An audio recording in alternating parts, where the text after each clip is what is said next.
दोस्तों, एक कंपनी जो जम्मू एंड कश्मीर के बर्फीली पहाड़ों से लेकर लद्दाख के सबसे मुश्किल ट्रैक पर सड़कें और पुल बना रही है, जिसका आरओई 34% से ज़्यादा है, आरओसीई 37% से ऊपर है एंड प्रॉफिट ग्रोथ 68% से भी ज़्यादा।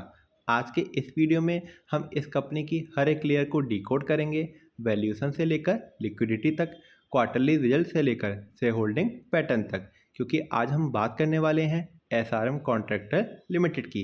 चलिए सबसे पहले समझते हैं कि ये कंपनी करती क्या है। दोस्तों, एसआरएम कॉन्ट्रैक्टर एक इंफ्रास्ट्रक्चर और कंस्ट्रक्शन कंपनी है, लेकिन ये कोई नॉर्मल कंस्ट्रक्शन कंपनी नहीं है। ये कंपनी उन जगहों पर काम करती है जहां नॉर्मल कंपनी जाने से भी डरती हैं। जम्मू एंड कश्मीर के दुश्वार पहाड़, लद्दाख की एक्सट्रीम कोल्ड कंडीशन और गुजरात और उड़ीसा जैसे रीजन में भी ये काम करती है। अब आप ये सोच रहे होंगे ये सब तो जनरल कंस्ट्रक्शन है, लेकिन नहीं दोस्तों, यहाँ बात है रोड, ब्रिज एंड टनल्स की। इमेजिन करो, एक पहाड़ के बीच में टनल बनाना या फिर किसी ऐसी जगह पर ब्रिज कंस्ट्रक्ट करना जहाँ वेदर कंडीशन हर दिन बदलती हैं। ये सब करना इजी नहीं है, इसमें स्पेशलाइज्ड इंजीनियरिंग नॉलेज चाहिए होती है और यही चीज़ एसआरएम कॉन्ट्रैक्टर को डिफरेंट बनाती है।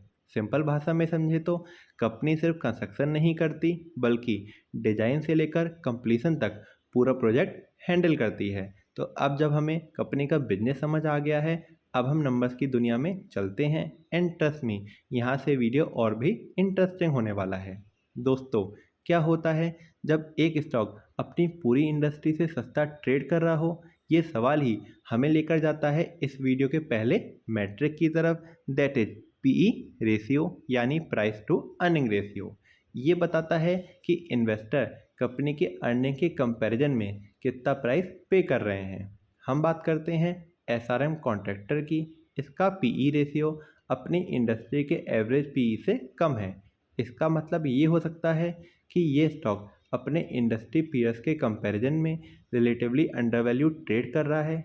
इन्वेस्टर के लिए ये इसलिए इम्पॉर्टेंट है क्योंकि लो पीई कभी कभी ये दिखाता है कि मार्केट ने अभी तक कंपनी की ग्रोथ पोटेंशियल को फुल्ली प्राइस नहीं किया है। तो दोस्तों, इंडस्ट्री से कम पीई ये एक ग्रीन फ्लैग कंसीडर किया जा सकता है, लेकिन सिर्फ पीई देख के कोई भी डिसीजन लेना अधूरा होगा, क्योंकि पीई अकेला पूरी कहानी नहीं बताता। इसलिए हमें देखना पड़ेगा अगला मैट्रिक एंड ट्रस्ट मी, ये नंबर आपको और भी क्यूरियस कर देगा। इमेजिन करो, एक नंबर जो सिर्फ 0.13 हो, लेकिन वही नंबर डिसाइड करता है कि स्टॉक सस्ता है या महंगा। मैट्रिक का नाम है पीईजी रेशियो, जो पी रेशियो को एक स्टेप आगे ले जाता है। ये पीई को कंपनी की ग्रोथ रेट के साथ कंपेयर करता है और एसआरएम कॉन्ट्रैक्टर का पीईजी रेशियो है सिर्फ 0.13। जनरली पीईजी रेशियो जितना कम होता है उतना ही ये इंडिकेट करता है कि स्टॉक अपनी ग्रोथ के कंपैरिजन में अंडरवैल्यूड हो सकता है। इन्वेस्टर के लिए ये इम्पॉर्टेंट है क्योंकि ये सिर्फ प्राइस नहीं बल्कि ग्रोथ एडजस्टेड वैल्यूएशन को दिखाता है। मतलब कंपनी सस्ती है या महंगी, ये सिर्फ उसकी ग्रोथ के अगेंस्ट कंपेयर करके पता चलता है। पीईजी रेशियो जब 2 से कम होता है तो जनरली एक पॉजिटिव साइन माना जाता है। तो यहाँ भी ये एक ग्रीन फ्लैग कंसीडर किया जा सकता है क्योंकि इसका पीईजी रेशियो 1 से भी नीचे है। लेकिन दोस्तों, वैल्यूएशन अच्छी होने के साथ साथ एक और इम्पॉर्टेंट सवाल है, क्या कंपनी अपने शेयर होल्डर के पैसों का अच्छे से यूज़ कर रही है? इसका जवाब मिलेगा हमें हमारे अगले मैट्रिक में।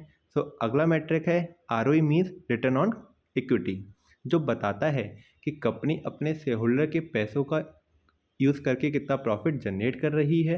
और एसआरएम कॉन्ट्रैक्टर का आरओई है 34% से भी ज़्यादा। जनरली हाई आरओई ये इंडिकेट करता है कि कंपनी अपने शेयर होल्डर के कैपिटल का एफिशिएंट यूज़ कर रही है। इन्वेस्टर के लिए ये इसलिए इम्पॉर्टेंट है क्योंकि ये दिखाता है कि मैनेजमेंट पैसा लगाकर कितना अच्छा रिटर्न जनरेट कर पा रही है। जितना हाई आरओई उतना ही एफिशिएंट मैनेजमेंट कंसीडर किया जाता है। 34% से ज़्यादा आरओई जनरली डिसेंट से काफ़ी ज़्यादा कंसीडर किया जाता है, तो ये भी एक ग्रीन फ्लैग बन जाता है। लेकिन दोस्तों, सिर्फ शेयर होल्डर का पैसा नहीं, कंपनी टोटल कैपिटल यानी इक्विटी और डेट दोनों का कितना अच्छे से यूज़ कर रही है, ये जानना भी उतना ही ज़रूरी है। तो चलते हैं हम अगले नंबर की तरफ। एंड अगला नंबर है ROCE means return on capital employed, जो कि बताता है कि कंपनी अपने टोटल कैपिटल का यूज़ करके कितना एफिशिएंटली प्रॉफिट जनरेट कर रही है। SRM कॉन्ट्रैक्टर का ROCE है 37% से भी ज़्यादा। जनरली हाई ROCE ये इंडिकेट करता है कि कंपनी अपने टोटल रिसोर्सेज, चाहे वो इक्विटी हो या बोरोड कैपिटल, का कैसे यूज़ कर रही है। इन्वेस्टर के लिए ये इम्पॉर्टेंट है क्योंकि ये सिर्फ प्रॉफिटेबिलिटी नहीं बल्कि ओवरऑल कैपिटल एफिशिएंसी को दिखाता है। एक कंपनी जिसका ROCE हाई है वो जनरली अपने कंपटीटर्स के कंपैरिजन में better return on every rupee invested देती है। 37% से ज़्यादा ROCE जनरली डिसेंट से काफ़ी ऊपर कंसीडर किया जाता है, तो ये भी एक स्ट्रॉन्ग ग्रीन फ्लैग बन जाता है। लेकिन दोस्तों, कंपनी एफिशिएंट है या नहीं ये तभी मैटर करता है जब उसके प्रोडक्ट या सर्विस की डिमांड भी हो। तो चलिए देखते हैं क्या मार्केट में इसकी डिमांड भी ग्रो हो रही है या नहीं।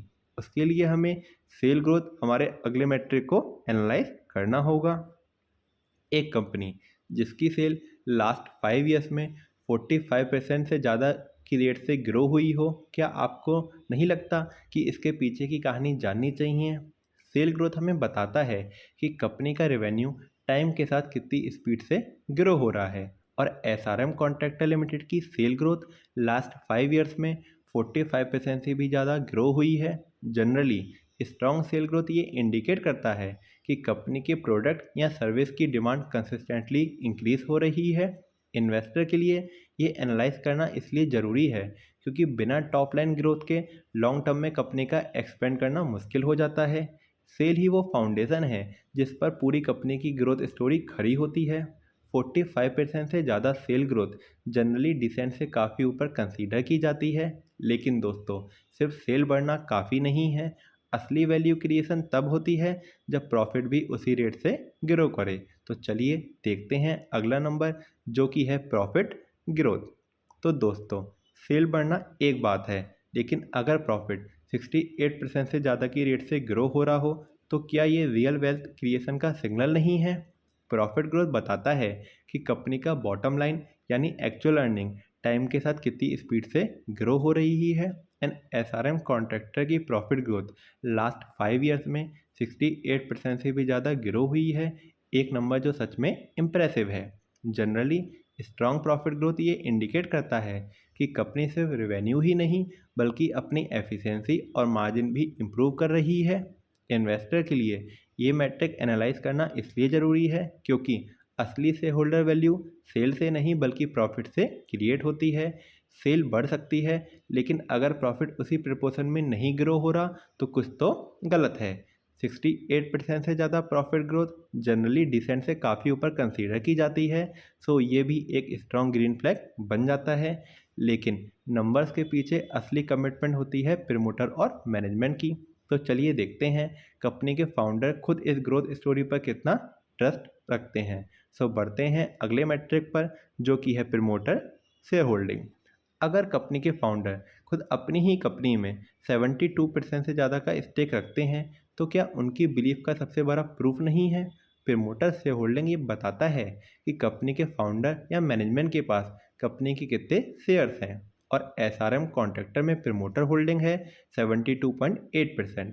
जनरली हाई प्रमोटर होल्डिंग ये इंडिकेट करता है कि फाउंडर का अपनी ही कंपनी पर स्ट्रॉन्ग बिलीव है और उनके इंटरेस्ट शेयर होल्डर के इंटरेस्ट के साथ अलाइंड है।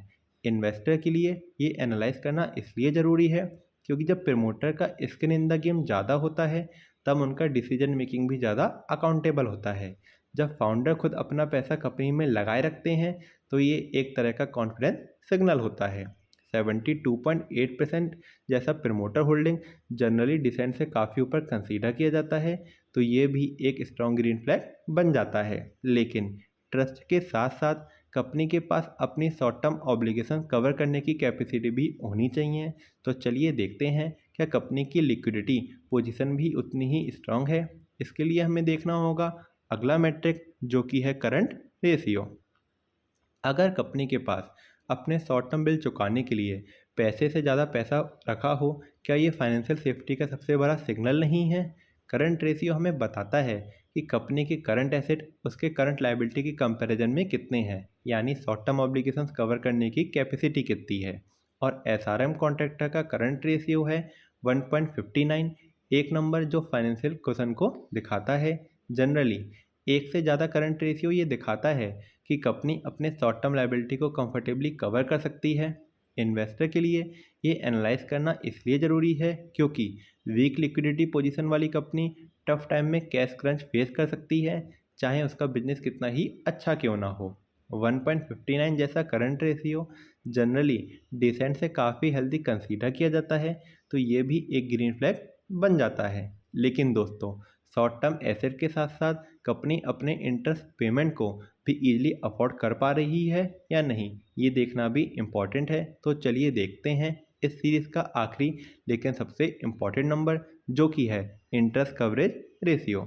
अगर कंपनी अपना इंटरेस्ट पेमेंट प्रॉफिट से 16 गुना से ज़्यादा बार कवर कर सकती है, क्या ये डेट के टेंशन से कंप्लीट फ्रीडम नहीं है? इंटरेस्ट कवरेज रेशियो हमें बताता है कि कंपनी अपने ऑपरेटिंग प्रॉफिट से अपने इंटरेस्ट ऑब्लिगेशंस को कितनी बार कवर कर सकती है।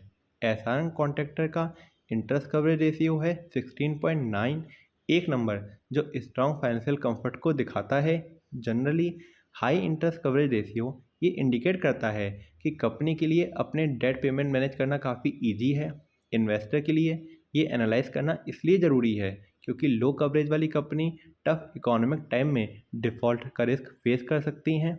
16.9 जैसा interest coverage ratio generally decent से काफ़ी ज़्यादा हेल्दी कंसीडर किया जाता है, तो ये भी एक ग्रीन फ्लैग बन जाता है। तो दोस्तों, यहाँ तक हमने देखा वैल्यूशन, प्रॉफिटेबिलिटी, ग्रोथ, ओनरशिप और फाइनेंशियल हेल्थ सब कुछ। अब हम देखेंगे कंपनी के रिसेंट क्वार्टरली रिजल्ट्स। दोस्तों, अब तक हमने कंपनी के फंडामेंटल को देखा, लेकिन कोई भी एनालिसिस तब तक कंप्लीट नहीं होती जब तक हम ये ना देखें कि कंपनी रिसेंट क्वार्टर में कैसा परफॉर्म कर रही है।